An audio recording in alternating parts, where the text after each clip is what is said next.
You are listening to an exclusive interview on Bass Musician Magazine.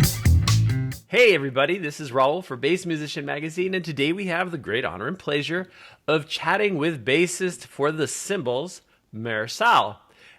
Hey Mer, how you doing? I'm doing really well today. How are you, Raul? Outstanding. Mer is on the road. Originally, the band, they're from Fort Collins, Colorado, and she is in Kansas.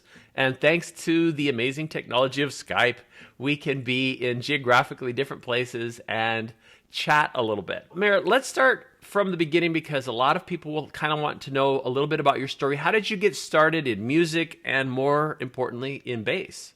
You know, I've always really been musical. My mom used to sing to me. I did music theater and stuff growing up, but it was really at a band practice when the Cymbals was starting in its early days. Our bass player set his bass down and went to the bathroom, and he was gone a while, and I picked up his bass and started noodling on it, and I was like, these strings are fat. This is fun to play.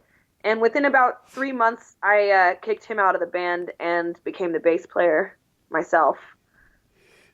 That is quite the transition. Now, the Cymbals have been going for quite some time, from what I can tell. About how long ago was that? We've been going about 5 years. It's been a really good ride. Many cool festivals and shows, and met a lot of cool bands, especially in the blues world. Well, and that kind of takes us to the kind of music that you guys are playing. From what I could hear, I listened to a few of the videos. Very bluesy. You know, the role of the bass and the drums, in my opinion, is to get people dancing. Absolutely. You know, you don't want to be complimented on your notes, like Victor says in his book. You want to be complimented on your groove and the space you left. Absolutely. Well, and I am going to take one step back really quickly. So you picked up this bass and then continuing to develop. Has it just been learn as you go, kind of hands-on training with the bass? Or? In the first couple of years, I started to meet up with other bass players, like Victor Wooten came through, and I met him, and we made a friendship, and he started to mentor me a little bit. And Andy Irvine, I don't know if you heard of him. He's out of Colorado too. I went to his clinics, and I always ask him for advice. And honestly, my playing style is a lot different from most people. Mm-hmm. I'm similar to Andy and Victor and Duck Dunn in that I put my hand, I'll show you. I don't play like that. I play like this, like a flamenco thing. Okay, yeah. It's kind of like a mute, and I use this part of my hand, and I go. Mm-hmm.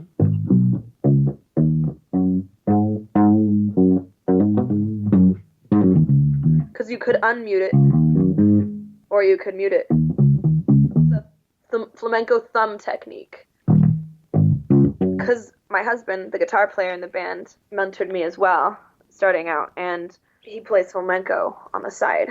It's kind of one of his things to him too. And I thought that would go really well on a bass. Well, it is interesting because there is so many different approaches when it comes to kind of finding your style. Just Friday, I interviewed a bassist who plays upside down. And so instead of having the low notes up high, he's got them backwards. And he saw Jimi Hendrix playing backwards and picked up his bass when he was a kid doing it. And he's been playing upside down for 48 years. So, I mean, you can certainly kind of find what feels good and gives you your sound. And like the palm muting. Albert King. Yeah. Like Albert King. Totally.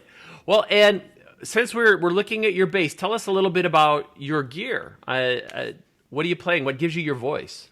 Really, it's just my hand that gives me my voice. I can play out of any amp, really, but because right now I'm playing out of a friend's amp, and it says Ion. I don't know what it is. It's not even a real bass amp right now, but normally I travel around with, I've got 2 Jens Benz, they're pretty lightweight cabinets, and then I've got, those are 110s, and then I've got 2 other 110s that are acoustic brand, just because they're lightweight and they sound great.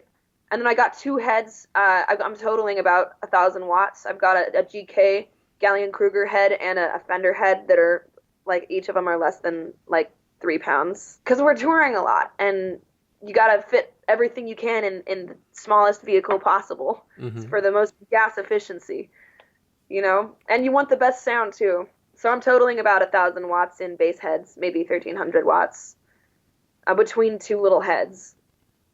I love these days. Got It's you. like way better to live now than it was before. Well, and the same fellow I was talking to referred to the amplifiers back in the day being refrigerators. So I agree. Yeah. Certainly having power in less weight and size is a virtue. Now, instrument-wise, I see the sparkles. What basses are you using? I'm using a G&L Legacy custom shop sparkle bass that I bought at a local used music store. And I normally play Fender J basses, but this is like my one cheap bass because I can't get over the sparkles and the tone on this. Well, it's got to be the combination, and certainly for stage presence, I'm sure the sparkles are they give you kind of that edge there. And string wise, Because I am up there in heels. I'm in heels all night. oh my With gosh. sparkle things. And I fit. Like if this wasn't music, it'd be weird.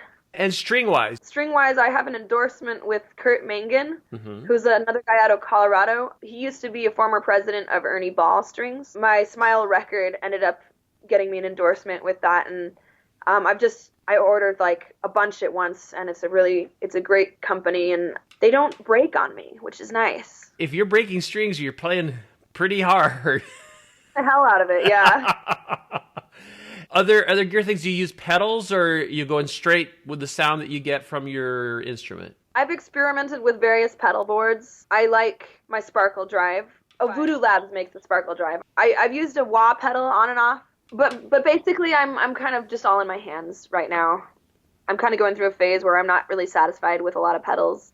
Another great pedal I recommend is there's an octave pedal. It's a Pog pedal. Pog off. Right now the band, and from what I see, you guys have a very busy schedule as far as doing festivals and shows, especially in January and February. You guys have quite the lineup going.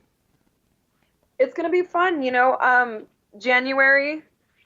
Right now we're on our way to Memphis to play at the International Blues Challenge because our band won the regional band competition. And the Mile High Blues Society is going to be sending us to Memphis. So we're on our way to Memphis, playing some shows on the way. Tonight we're going to be in Tulsa, Oklahoma. And then, tomorrow we're going to be in Memphis for a couple days for that. When we get back to Colorado, I'm playing a big show at Moe's with a bunch of local blues bands from Colorado who I've seen have been on the national scene, like Austin Young and Ethan the Blues Express, How about recording-wise? Does the band have any plans for an EP or something in the future? We have 2 albums out now, but we are working on a third right now, and the plan this year is to release a different song every month until it's done. So December's song was Shake It, featuring Alvino Bennett on the drums. If you remember, I guess for those that are not familiar with him, he played with Robin Trower, and he played on like a bunch of studio albums with Stevie Wonder.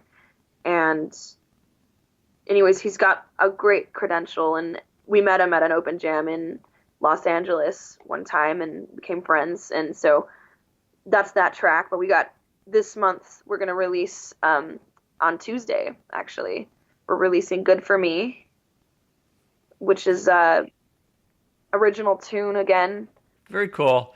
Some of the videos I noticed also you sing while you play, because you had lead vocals on Ball Bearings. That's my shtick, I think that the challenge, the difficulty in what I'm doing is that I've got to be super solid on the bass and be fluid musically, vocally. Well, and it raises a good question, because in the bass community, the females are still the minority. Being a woman and being a musician at the same time, how do you feel about that? I just happen to be born a girl, and I like to be a girl and dress up in dresses and stuff, and it's kind of fun, really. It's really fun to be different right now, because I feel like maybe that's an advantage, because the market's been so dominated by males for so long, I like it when people come to the show and they don't have any idea. Sometimes they don't have any idea, like, who I am and who my band is, and they show up and they're like, they get way more than they bargained for, and it's exciting, and it's, I don't take offense at all if people think women can't do that. I just like to prove them wrong. Maybe in the future, it'll be different. You wanted to play something for us. You wanted to give us a little demo of your style, your sound. I've been getting into jazz lately. Okay. Part of my waking up routine every day is I play this song, and while I sing it. And it's really fun for me to play like syncopations while I'm trying to sing because it kind of just entertains my bored brain. Gotcha. So I have a guy in the room here. He's going to keep a backbeat for me with this. Okay. 1, 2, 3, 4.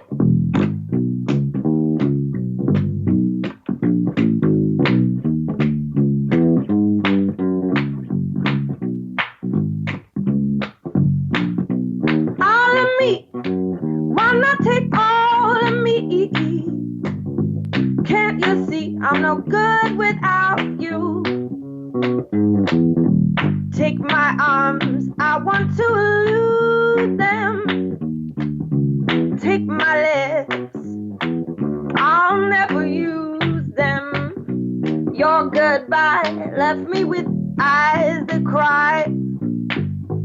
How can I make it without you? You took the part, what was my heart? Why not take all of me? Yeah. Very cool. Yay. Bravo. Well, thank you. Oh, my goodness. Here's a first. You are the first person that in an interview has actually played for us. I've talked to so many people that have been surrounded by their instruments, but it's amazing and fabulous to hear you play. So this is superb. Well, Mer, it's all about music, isn't it? Absolutely, absolutely. Well, we appreciate you taking time out of a busy touring schedule and being able to connect and share your music and part of your journey. If people want to know more about where you guys are going to be or what you're doing, thecymbals.net is the best place to look. Thecymbals.net. Perfect. Well, folks, bass peeps, musicians worldwide, Mer Sal coming to you from somewhere between Colorado and Tennessee. Thanks to Skype. Thanks so much. Live here on Bass Musician Magazine. Raul. My pleasure. Thanks for bassing out with us here on BassMusicianMagazine.com.